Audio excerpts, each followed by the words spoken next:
Our next speaker started out in psychology, and he wasn't actually going to see a psychologist. He was performing the psychology. He wasn't in psychology. Anyway, he slipped over to accounting because he decided that he was going to chase women and that was going to get the girls, and didn't quite pan out that way.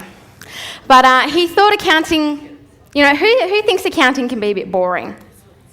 Yeah, go on, be honest.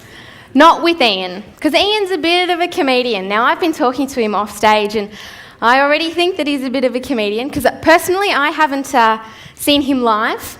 As most of you will know, he was on our old home study program, and I know that he was very popular from it. And now, who's heard of ITP, the Income Tax Professionals? Yes, a lot of you? Well, this man, he started it all. He built it up in Queensland to the company that it is today. And it was over 30 years that this occurred. And he decided that he wanted to retire and sold the company about 18 months ago. But he's definitely a favourite of the academies, which is why we've brought him back. He must have missed us and missed the stage and missed all the accolades and the applause. So please give him a very, very warm welcome to the stage for Mr. Ian Daly.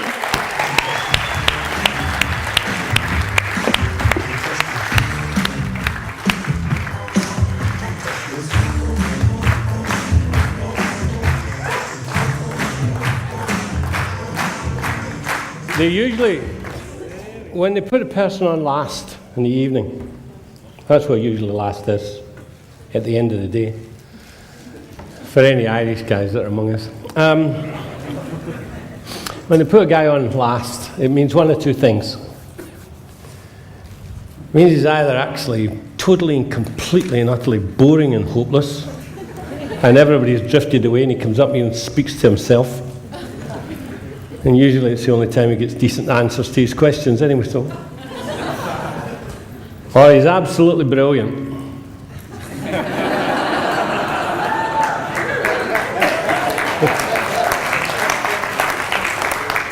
And I'm looking around you poor people. When did you come in here this morning? How early is early? It depends on what's early. I've retired. I said retired, not retarded. Actually, I retired twice. I retired when I was 45. And I decided that, well, what happened was, to tell the truth, my wife, you know the situation there, don't you?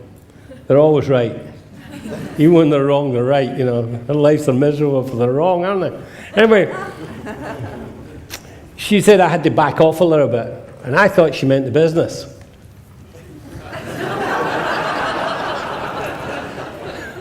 No, seriously. The doctor says, you know, you've got to back off a bit. Because my idea of fun was when I woke up in the morning, you know, and this is a beautiful country. And, you know, the sun comes in the windows and hits your eyes and you're awake. I used to get up, shower, shave, and go to the office. And of course, a couple of hours, 3, 4 hours later, I don't know when, I never wore a watch. And get into the office and get some work done while there was nobody there holding you back, and the telephones didn't ring. Who runs their own business?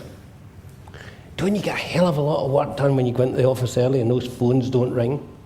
It's brilliant. So that's when I used to get most of the work done, in the office at the times when the staff weren't there, phones weren't ringing. But I never knew what time I went into the office because I never wore a watch. I never woke my wife. I just got up, gone. And of course, coming back at night, well, you're not leaving at 5 o'clock when the rest of the staff leave. I mean, you just got other things to do, so you keep on doing them. So sometimes it's 7, 8, 9, whatever it took. That to me was fun. I mean, running a business was just fun-packed. Especially when you fought with the tax department. They are so much fun to fight with. Especially when you pee them off as much as I did. I had 2 deputy commissioners. This is an interesting story. I get a call from a department one morning. This guy says, "Oh, Mr. Daly." "Yes." "We've got two deputy commissioners coming up from Canberra on Tuesday. I'd like to meet with you." "Okay." "What time can you be here?" "Pardon?" "What time can I, what? Do they want to see me?" "Yes, well, they can come here." "Oh, they don't do that." "I don't give a damn. I don't want to see them."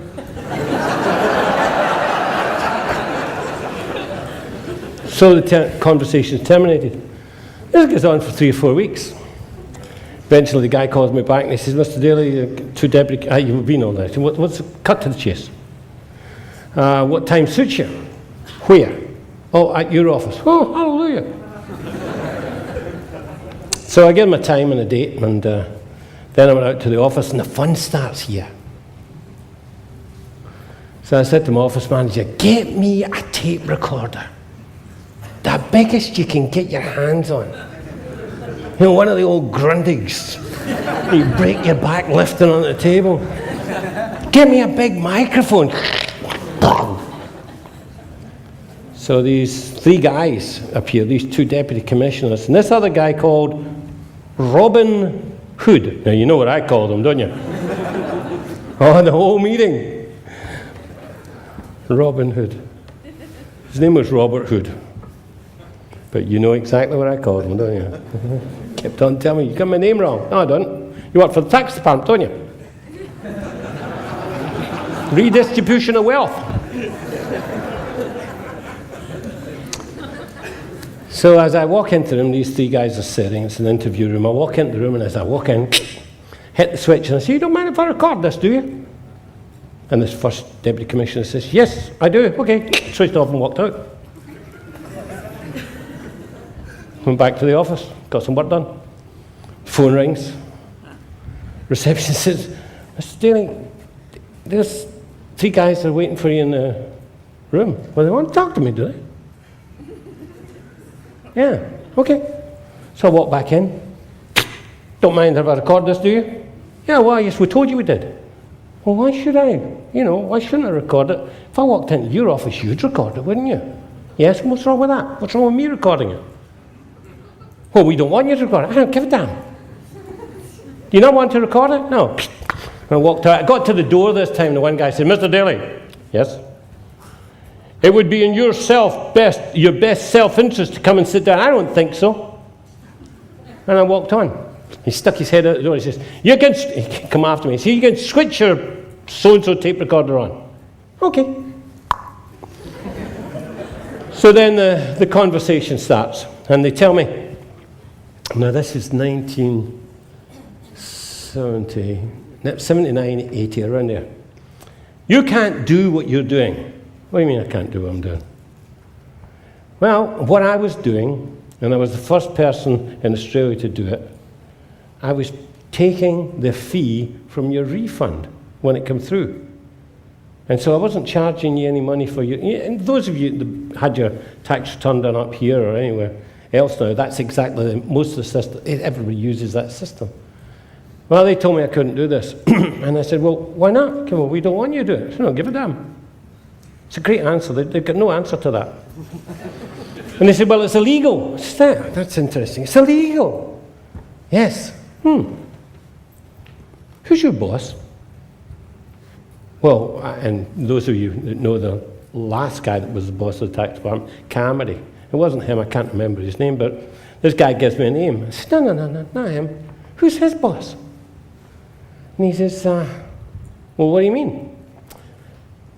Who's his boss?" It's a simple question. If you can't answer it, why the hell are you a deputy commissioner of taxation? And he says, "Oh, do you mean the treasurer?" "I mean the treasurer." Good answer. "So, what I'm doing is illegal." "Yes." "Okay, here's the problem. I'll write a letter to the treasurer and tell him he misled Parliament." "What are you talking about?" "Well, you told me it's illegal. He obviously needs to know that when he told the Parliament it wasn't illegal, that he was wrong, therefore he's misled Parliament. I'll tell him. I'll do a public service." "What do you mean?" I said, "Are you familiar with Hansard?" "Yeah," I said, "Read."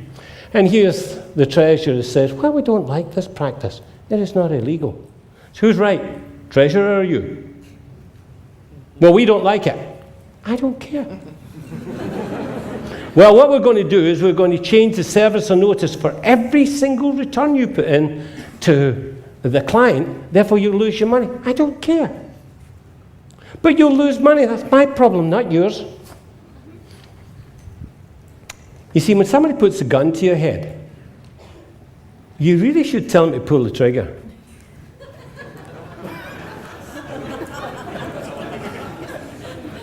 Because most of the time, it's blackmail. Who's got kids? Keep your hands up if your kids have never cried when they want something. That's emotional blackmail. I had 2 boys, very close. I had 5 boys. Well, I had them, my wife had them. But I had these 5 boys. Great times, bringing these kids up. Lots of fun, too close together. And these 2 kids would start crying, but whatever. And I'd say, stop! Grab the guitar, hit a chord and say, that's the key. Together, please, same key. You've got to cry, you've got to cry in the same key. Well, it's terrible when somebody's in one key and somebody's in another key. It really is destroy you. And then I'd say, now, I don't mind you crying, but I'm not going to listen to it. So if you're not hurt and you're not damaged and you're only blackmailing me, come on, I'll show you something. So I'd walk them along to the room, open the door and say, in. And I'd close the door and I'd say to them as I close the door, you can come out when you stop crying. It's not a problem. The minute you stop crying, you can come out. It's amazing how quickly they go over their crime. Now, you want me to tell you guys how to handle your wives? That would cost more than the fee I'm getting for tonight. What would we do without them? Everything.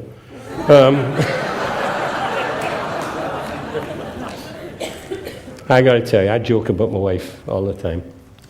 But she's an absolute gem. She'd need to be. She's put up with me for 40 years. You know, well, more than 40 years. We've been married 40 years. In fact, the day we got married, the Israelis went to war with the Egyptians. I mean, that's how bad it was us getting married.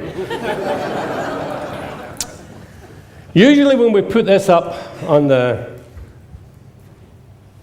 screen, what do you think I'm trying to do when I put this up?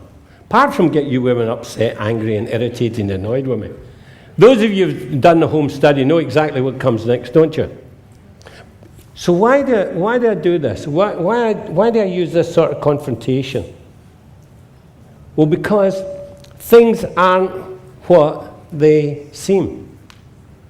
When you listen to somebody tell you a story, when you argue with your wife or you argue with your husband, have you noticed that the other party doesn't really listen to the other person's argument? They're just so busy reframing what they're going to say before they bash you in the teeth. That's why nobody wins an argument. Because nobody listens to the other person's argument.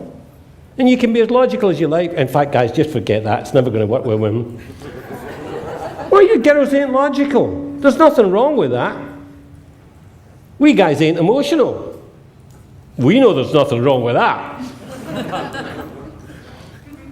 When you think of that for a second, when you get the balance of the emotion and the logic together, things work rather well. People work rather well in that situation. The real secret is learning how to dovetail with that and make it work for you. And the real secret is to not take the confrontational approach and say, I'm right and you're wrong. Now, come on, there's 50% of us in here know that the women are never right, never wrong, I mean. We know that they're never wrong because they never apologize, do they, guys? Why should they apologize if they're not wrong? Get a grip of yourself. So here's what we need to do in our relationships and in anything we do. We need to put the punctuation in. You put the punctuation in, it changes the whole sense of what we're about. And one of the things that's really important when it comes to you running your life, the reason you're here, the reason you're spending time, and your time is valuable. The reason you're here spending that valuable time is because you're looking to change the old dichotomies. You're looking to change how you actually think about something.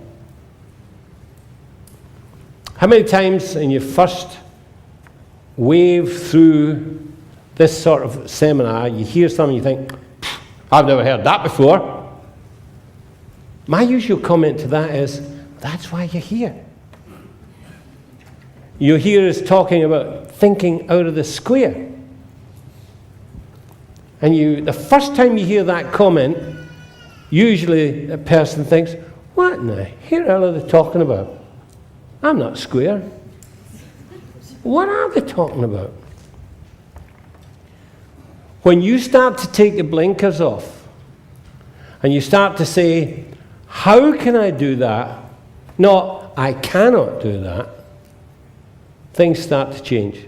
Your life starts to change. I heard a couple of snippets of the last speaker, and she was talking about she'd gone into a bank manager and she's telling the bank manager, this is what I want. And the bank manager's thinking, how can I give her that? Because it wasn't in his little P&P book, his policy and procedure book. She just knew a little more than him. What she needed to do was up the scale a little bit, maybe not go to him, but go to the lending centre as they have them nowadays, or the more senior individual down the line, or the head office of the bank, or somebody that knew what the real tricks were. The problem with us is because we've not been classically trained, most of us, we find it difficult to actually move into that sort of sphere of operation. Is that true? Right? And you think, hey, I'm a truck driver. I can't go talk to the bank manager. You know, he's going to baffle me with science. Well, I got to tell you, I told the bank manager one time, I was really annoyed with him. And he said something that just right under my skin. I can't remember what it was, but I remember my response. I said, bank manager? You're not a bank manager. You're a clerk to your head office. And you could see the hurt on the man's face when I realized I'd actually hit the nail on the head and didn't realize it. Because I mean, finance in those days wasn't my game. I had to learn to play their game. I had to learn to play with their rules. Now, the secret of playing somebody with their rules is you first of all learn their rules. Let me give you an example. Simple one, easy one. You and your good lady are driving home one night. It's been a great night. You've been out in the town, everybody's happy, she's not too drunk, you're sober and you're driving. And as you drive up the road, she says, sweetheart, Baskin & Robbins is just down the road. Would you like an ice cream? You don't want an ice cream. So you say, no thanks. And you get home, 10 minutes down the road, she gets out, she slams the door. And you think, what happened there? She gets into the house and you're just about to get there, she slams the front door. And what happened there? Get the key out, open the door, and you walk in, you get into the kitchen, you say, what's wrong? Well, you are an ignorant so-and-so. What did I do in the last 10 minutes? She said, I asked you if you wanted an ice cream, and I told you no. You didn't think to ask if I wanted one. So you've got to learn the rules. So when they say to you, would you like, they don't mean would you like, they mean I want that, here, give.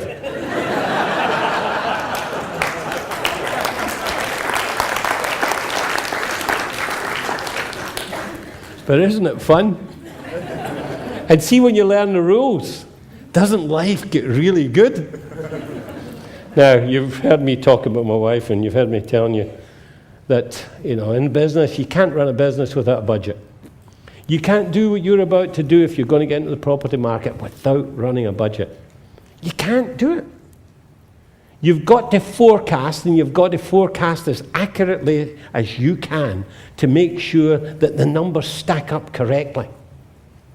Now, I was brought up. My mother was a brilliant budgeter. She just was brilliant with the money she had. That's all I ever saw in my life.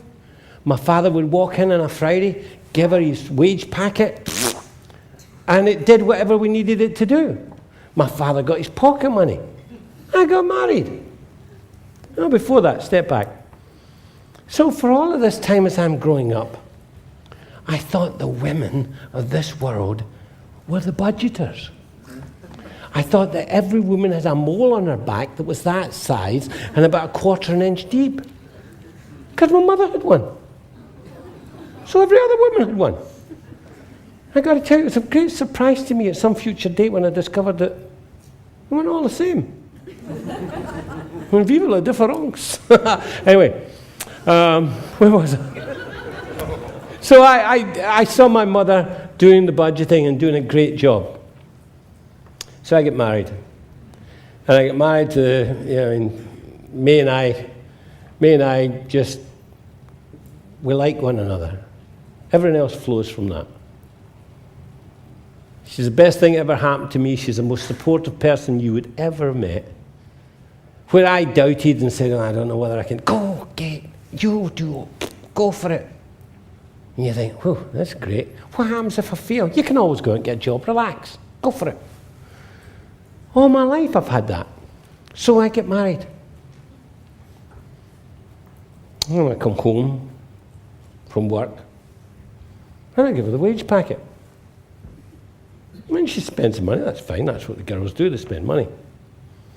She says it's my job to earn the money, her to spend it, and she says I'm not good enough at my job. However, I give her the money, and it doesn't take her but 3 months to get us knee-deep in debt. And so I said to her, why are they coming to repossess the cars? What do you mean? Well, I just got mail that they're coming to repossess the cars because they haven't been paid for 3 months. You know the look, don't you?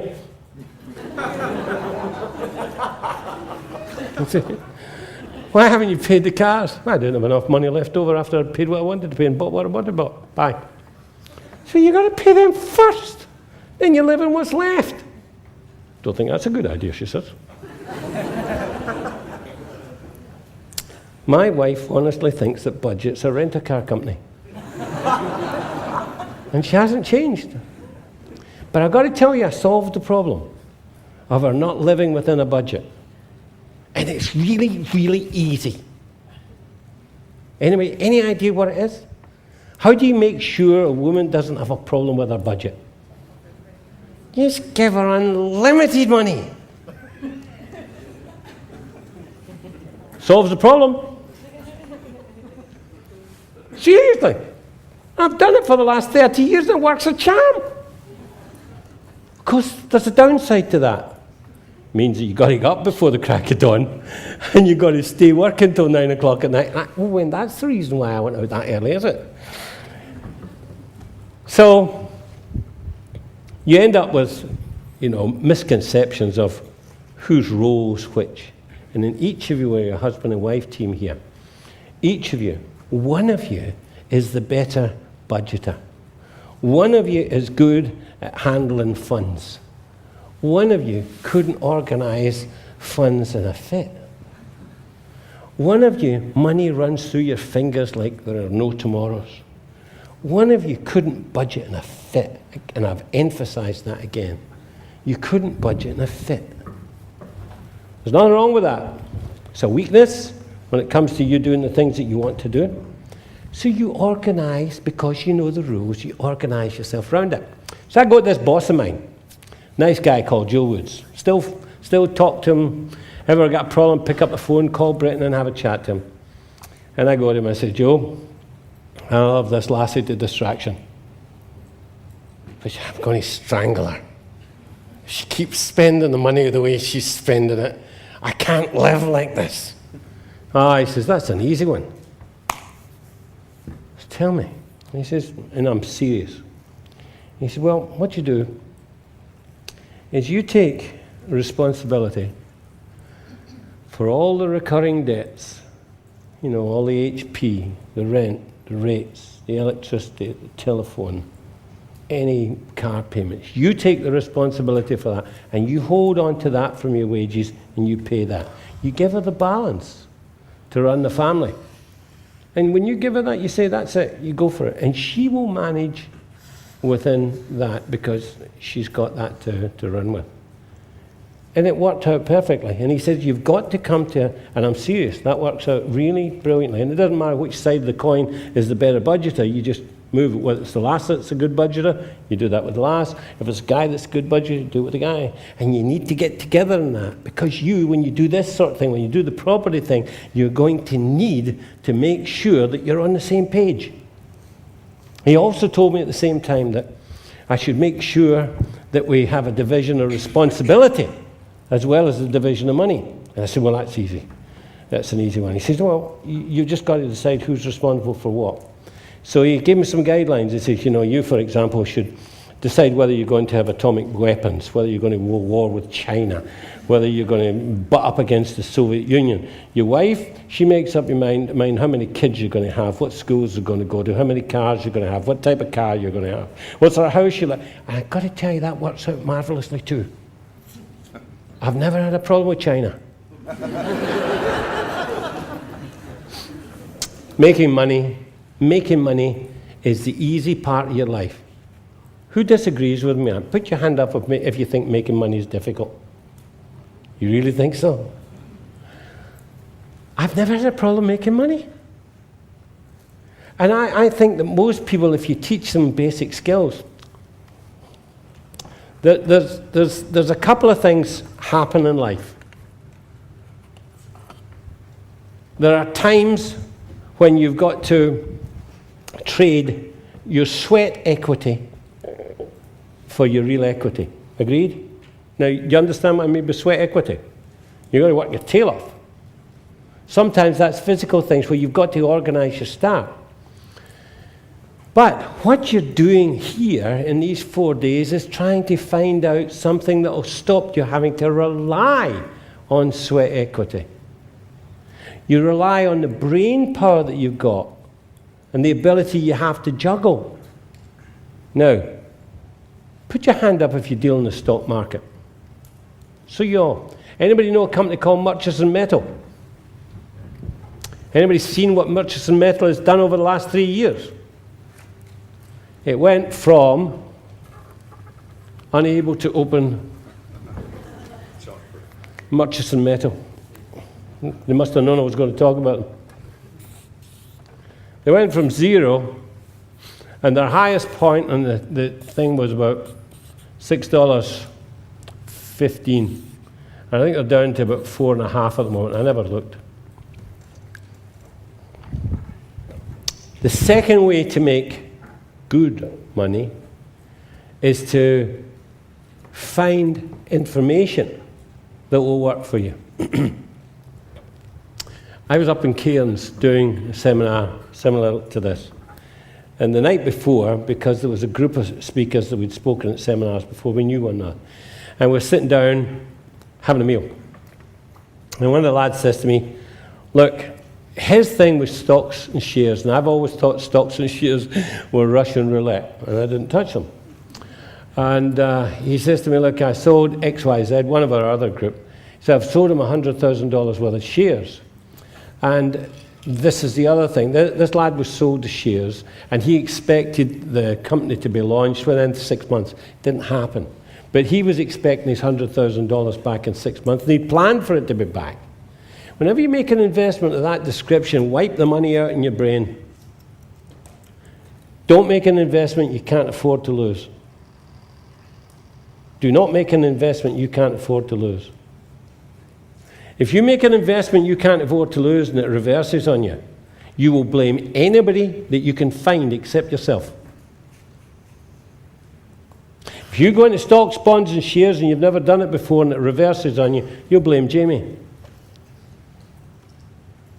Or the speaker that you heard. Guess what? They didn't twist your arm up your back. Here's a guideline for you.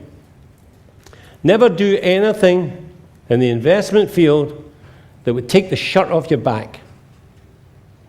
Think of that graphically. If you analyze the situation and say, if this goes down the tubes and I lose everything, I've lost everything. Don't do it. Just don't do it. If you analyze it and you say, if this goes down the tubes, I'll lose half of my net worth. Okay, I could live with that. Because with half of your net worth, you can start over again. But don't buy into something where you are going to burn and burn badly. So, this lad says to me, buy this $100,000 to get our friend out of trouble. Get nicked. You know, I said, $100,000, I lost $100,000, I'd slit your wrists. He said, you mean you slit your wrist? No. I'd slit yours. And I told you, we always blame somebody else. I'd slit your wrist, then I'd probably have to slit mine. So he said, I'll tell you what I'll do. And this guy and I go back 20 years. And he's approached me with deals ad nauseum, and I've turned them down. He said, tell you what, take $25,000 of this, and if it hasn't made you money in a year, I'll buy it back, $25,000. Okay, I'll live with that. So I bought $25,000 of Murchison Metal IPO. 25 grand. Actually cost me 10 cents. Anybody got a calculator? That's about 250,000 shares. Then they gave me 62,500 options at 20 cents. So I ended up with about 310,000 shares, right? I sold them in 3 lots. The first thing I did, cautious daily, the minute they launched it and it went up to 50 cents, I dropped it and got my 25 grand back. The rest of the shares could do whatever they wanted. They could go up, they could go bust. I don't give a damn, why not? I got my 25 grand back. Then I was in the middle of a project that I needed about 100,000 for. And I'm talking to the lad that's put me into this. And he says to me, have you had a look at Murchison Metal recently? I said, no. So while we're talking, I pulled her up. It's at $1.80. I thought, you got my attention. But didn't get any strength. See if you can get that off for me. I'm just showing my own strength when I put it on it. So here I sold at 50 cents, right? That $1.83, I sold $150,000 worth of stock so that I could do the other project. A little later on, I wanted to do some more shares, right? And I sold another lot, but I sold them at $4.80. And then the same guy that got me into them, I'm down in Sydney with him, we're chatting away, and he says to me, do you get any Murchison Metal left? I said, yeah. How much? Don't know. Sell it. Why? Still going up. Sell it. And I thought, he didn't know what he's talking about. I know everything. So I get back home and I'm thinking about this, and I'm thinking, how stupid are you, Daly? That's his business. He gives you good steers. He's told you to sell and you haven't. Get a grip of yourself. Sell. So I called Heath and I said, sell Murchison for what you can get. It was at $6 when I told him that, and he actually got me, what was it, $5.90 by the time we were finished. So work it out. Whoever's got a calculator, just call it $5. 300,000 shares, $5 a share. What's that? Not bad, eh? Did I know anything to do that? So what was important here? Somebody else knew what the story was. That's one of the reasons you're here. Somebody else knows the story that you don't. Did you get that off? So what? You got it off. Ah! Wasn't just me, eh?